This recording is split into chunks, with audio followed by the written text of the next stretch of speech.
जय जगन्नाथ सांग मैंने तो केमती अच्छे आपण मैंने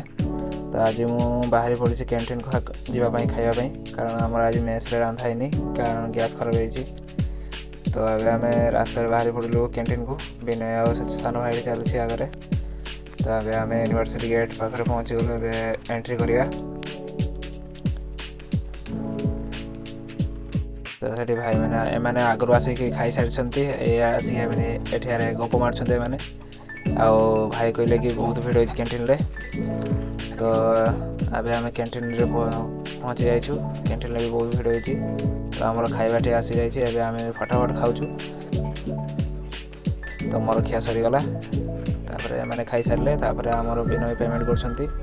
तो अभी आम मेस को फेरुचु बैंक रास्ता देके आम जाऊँ बैंक भितर देकी